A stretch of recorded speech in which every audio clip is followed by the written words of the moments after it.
Assalamualaikum warahmatullahi wabarakatuh. Salam sejahtera bagi kita semua. Yang terhormat Bapak Suherdi, SPD, SHMN, selaku dosen pengampu mata kuliah Hukum Bisnis. Perkenalkan, nama saya Aisyah Destria dari Program Studi S1 Manajemen, Fakultas Ekonomi dan Bisnis Universitas Negeri Jakarta dengan nomor induk mahasiswa 17056255152. Pada kesempatan kali ini, saya akan mempresentasikan hasil laporan proyek yang saya susun yang bertujuan untuk memenuhi tugas UAS mata kuliah Hukum Bisnis di bawah bimbingan dosen pengampu Bapak Suherdi. Judul laporan proyek saya adalah Perjanjian Pinjam Meminjam Uang, Analisis Yuridis berdasarkan KUHP Perdata dan Hukum Bisnis Indonesia. Sebelum masuk ke pembahasan, saya akan memperkenalkan dulu siapa saja pihak yang terlibat dalam naskah kontrak pinjam-meminjam yang saya susun ini. Kontrak ini bernomor 01 PPMAD bulan 6 2026, dibuat dan ditandatangani pada hari Senin tanggal 2 Juni 2026 di Jakarta. Pihak pertama sebagai pemberi pinjaman bernama Andi Saputra. Beliau berprofesi sebagai wira swasta, beralamat di Jalan Merdeka nomor 10 Jakarta Selatan. Lalu ada pihak kedua, yaitu sebagai penerima pinjaman, bernama Budi Raharjo, berprofesi sebagai karyawan swasta, beralamat di Jalan Kebangsaan nomor 25, Jakarta Timur. Kedua pihak ini secara bersama-sama disebut sebagai para pihak dalam naskah perjanjian. Selain itu, perjanjian ini juga turut disaksikan oleh dua orang saksi, yaitu Citra Dewi dan Dian Pratama, yang ikut membubuhkan tanda tangan sebagai bukti bahwa proses penandatanganan berlangsung secara sah dan diketahui oleh pihak ketiga yang netral. Sekarang masuk ke latar belakang dari dibuatnya naskah perjanjian pinjam-meminjam ini. Perjanjian ini lahir dari kebutuhan real pihak kedua, yaitu Budi Raharjo yang memerlukan dana tunai untuk modal usaha perdagangan yang sedang ia kembangkan. Sementara itu, pihak pertama, yaitu Andi Saputra, bersedia memberikan pinjaman dengan syarat-syarat yang diatur dalam perjanjian. Secara yuridis, dasar konsep pinjam merujuk pada pasal 1313 KUHP Perdata, yang mendefinisikan perjanjian sebagai pelaksanaan mengikatkan diri antara satu pihak dengan pihak lain, serta pasal 1754 sampai 1769 KUHP Perdata yang mengatur secara khusus perihal pinjam-meminjam atau mutuum. Tujuannya dibuat naskah ini ada 4. Yang pertama, untuk memberikan kepastian hukum bagi Andi dan Budi dalam pelaksanaan pinjam-meminjam. Yang kedua, untuk mengatur tata cara pembayaran kembali pinjaman beserta bunganya. Yang ketiga itu untuk mencegah dan menyelesaikan potensi penyelesaian yang mungkin timbul di masa depan. Yang keempat, memberikan perlindungan hukum yang setara bagi kedua pihak, jadi tidak berat sebelah ke salah satu pihak saja. Pada pasal 3, yaitu objek perjanjian, pasal ini mengatur tentang objek perjanjian, yaitu uang tunai sebesar 50 juta rupiah, yang diserahkan secara tunai oleh Andi kepada Budi pada saat penandatanganan. Dan penyerahan ini dibuktikan dengan tanda terima terpisah yang menjadi bagian tidak terpisahkan dari kontrak. Selanjutnya pasal 4, yaitu hak dan kewajiban para pihak. Pasal ini dibuat untuk mengatur hak dan kewajiban kedua pihak secara rinci dan adil. Andi selaku pihak pertama berhak menerima pengembalian pokok beserta bunga sesuai jadwal, berhak menerima laporan penggunaan dana jika diperlukan, dan berhak menuntut pelunasan sekaligus bila Budiwan prestasi. Di sisi kewajibannya, Andi wajib menyerahkan uang pinjaman sesuai jumlah yang disepakati, memberikan bukti penerimaan setiap angsuran, dan tidak boleh membebankan bunga atau denda melebihi yang telah disepakati. Sementara itu, Budi selaku pihak kedua berhak menerima dana pinjaman sesuai jumlah yang disepakati, berhak menerima bukti pembayaran angsuran, dan dapat melunasi pinjaman lebih awal tanpa dikenakan denda apapun. Kewajiban Budi antara lain menggunakan dana sesuai peruntukannya, yaitu untuk modal usaha, membayar angsuran pokok beserta bunga tepat waktu, memberitahukan Andi bila terjadi perubahan alamat atau kondisi keuangan, dan tidak boleh mewajibkan kewajiban pembayaran ke pihak lain tanpa izin tertulis dari Andi selaku pihak pertama.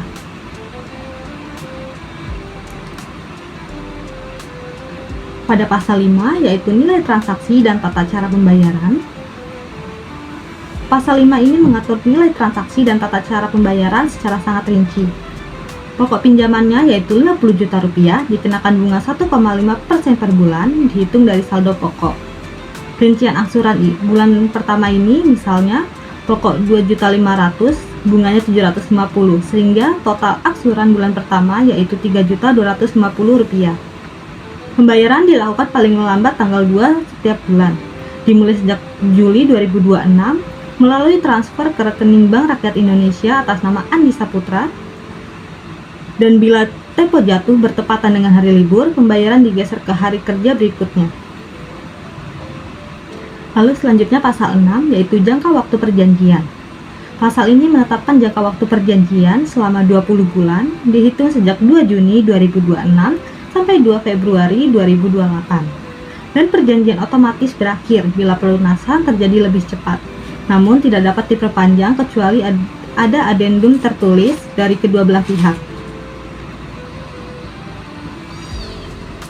Pasal 7 yaitu keadaan memaksa. Yang dimaksud dengan keadaan memaksa dalam perjanjian ini adalah setiap kejadian atau keadaan di luar kemampuan para kedua pihak yang secara langsung mengakibatkan tidak dapat dilaksanakannya kewajiban berdasarkan perjanjian ini, termasuk bencana alam, kebakaran yang bukan karena kelalaian, huru-hara, pandemi yang ditetapkan pemerintah, hingga kebijakan pemerintah yang menghalangi pelaksanaan kontrak. Pihak yang mengalaminya wajib memberitahukan secara tertulis dalam 7 hari kalender. Dan bila keadaan memaksa terus berlangsung lebih dari 3 bulan, kedua pihak bisa berunding untuk menyesuaikan atau mengakhiri perjanjian lebih awal. Lalu ada pasal 8 yaitu wanprestasi dan sanksi. Budi sebagai pihak kedua dianggap wanprestasi bila telat bayar lebih dari 7 hari kalender, menyalahgunakan dana, atau memberi keterangan palsu. Sanksinya berupa denda keterlambatan 2% per bulan dari angsuran tertunggak. Dan Andi selaku pihak pertama berhak menagih pelunasan tersebut sekaligus. Namun sebelum itu, ada mekanisme 3 tahap surat peringatan, yaitu SP1 di hari ke-8, lalu SP2 di hari ke-15, dan SP3 di hari ke-21 sejak jatuh tempo. Lalu selanjutnya ada pasal 9, yaitu penyelesaian sengketa. Setiap perselisihan, sengketa atau perbedaan pendapat yang timbul sehubungan dengan atau sebagai akibat dari perjanjian ini akan diselesaikan oleh para pihak secara musyawarah untuk mufakat dalam jangka waktu paling lama yaitu 30 hari kalender sejak timbulnya sengketa. Apabila penyelesaian secara musyawarah, sebagaimana dimaksud pada ayat 1 di atas, tidak berhasil mencapai kesepakatan bersama, maka para pihak sepakat untuk menyelesaikan sengketa melalui mediasi yang difasilitasi oleh mediator yang ditunjuk bersama dalam jangka waktu 14 hari kalender. Apabila penyelesaian melalui mediasi sebagaimana dimaksud pada ayat 2 tidak berhasil, maka para pihak sepakat untuk menyelesaikan sengketa melalui jalur pengadilan. Lalu dasar hukum yang saya gunakan untuk membuat naskah perjanjian pinjam-meminjam ini, yaitu dasar hukum utamanya adalah Kitab Undang-Undang Hukum Perdata, khususnya buku 3 tentang perikatan. Lalu pasal 1320 KUHP Perdata, yaitu mengatur 4 syarat syahnya perjanjian secara kumulatif, yaitu ada persetujuan mereka yang mengikatkan diri, kecakapan untuk membuat perikatan, suatu hal tertentu, dan suatu sebab yang halal. Dan naskah ini sudah memenuhi keempatnya dari pasal 1320 KUHP Perdata tersebut. Lalu ada pasal 1754, ini menjadi dasar konsep pinjam-meminjam itu sendiri. Lalu pasal 1765 menjadi dasar hukum yang membolehkan pencantuman bunga pinjaman. Lalu pasal 1767, pasal ini membedakan bunga legal yang menetapkan undang-undang dengan bunga konvensional yang disepakati oleh para pihak. Lalu pasal 1766, guru praktik anatosisme atau bunga berbunga, dan kontrak ini sudah sesuai dengan denda keterlambatan dihitung dari angsuran tertunggak, bukan dari bunga yang belum dibayar. Lalu pasal 1244 dan 1245 memberlakukan klausul keadaan memaksa. Dan terakhir pasal 1338 tentang asas kebebasan berkontrak menerapkan klausul wanprestasi dan sanksi. Selain KUHP Perdata, ada beberapa peraturan pendukung, yaitu Undang-Undang Nomor 7 Tahun 1092 lalu Undang-Undang Nomor 10 Tahun 1998 tentang perbankan, lalu ada Peraturan OJK Nomor 77, POJK 01 Tahun 2016 tentang layanan pinjam-meminjam uang berbasis teknologi informasi yang relevan dengan konteks fintech lending. Lalu ada Undang-Undang Nomor 30 Tahun 1999 tentang arbitrase dan alternatif penyelesaian sengketa. Lalu ada Undang-Undang Nomor 8 Tahun 1999 tentang perlindungan konsumen, serta Peraturan Mahkamah Agung Nomor 1 Tahun 2016 tentang prosedur mediasi di pengadilan.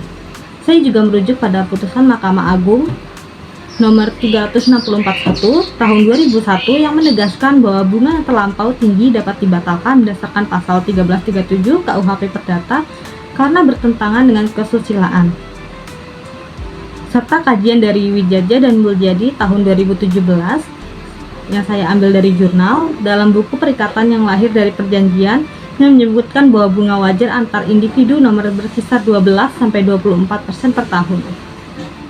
Selanjutnya saya akan menjelaskan tentang potensi perdamaian dan cara penyelesaiannya. Yang pertama ada soal bunga 18% per tahun yang jauh di atas bi rate yang saat itu berkisar 5,75-6%. Meski masih dalam rentang yang wajar, menurut literatur akademis, hal ini tetap berpotensi digugat sebagai bunga yang memberatkan. Yang kedua, ada klausul pelaporan penggunaan dana yang bersifat opsional. Apabila hal ini terjadi, berpotensi memicu terjadinya kapan kewajiban itu benar-benar mengikat budi selaku pihak kedua. Lalu ketiga, ada klausul keadaan memaksa. Hal ini belum mengatur siapa yang berwenang memverifikasi apakah suatu peristiwa benar-benar memenuhi kualifikasi keadaan memaksa ini sehingga bisa disalahgunakan sebagai alasan menghindari kewajiban. Keempat, akumulasi denda keterlambatan 2% per bulan yang digabungkan dengan bunga pokok 1,5% per bulan yang terus berjalan. Hal ini berpotensi memberatkan budi selaku pihak kedua secara tidak proporsional bila keterlambatan berlangsung lebih lama dari waktu yang ditentukan. Yang kelima, dan hal ini yang paling signifikan, yaitu belum ada klausul jaminan atau agunan yang melindungi Andi bila budi gagal membayar dengan kesepakatan yang sudah ditentukan oleh kedua belah pihak. Dan belum ada klausul pengalihan hak dan kewajiban bila salah satu pihak, Andi atau Budi, meninggal dunia sebelum masa 20 bulan tersebut berakhir.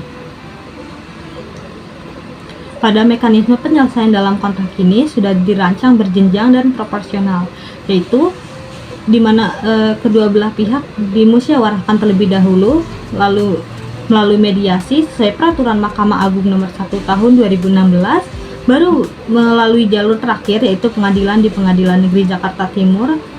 Mengingat nilai transaksi 50 juta rupiah ini relatif kecil sehingga biaya arbitrase yang tinggi tidak akan sebanding. Sebagai rekomendasi, saya menyarankan menambahkan klausul jaminan baik kebendaan maupun perorangan, klausul pengalihan risiko kepada ahli waris, mekanisme verifikasi keadaan memaksa lewat instansi yang berwenang, dan batas maksimal akumulasi denda agar kepastian hukum bagi Andi dan Budi semakin kuat ke depannya. Demikian penjelasan lengkap dari naskah kontrak perjanjian pinjam-meminjam yang saya buat. Terima kasih sudah menyimak. Saya mohon maaf jika ada salah kata. Wassalamualaikum warahmatullahi wabarakatuh.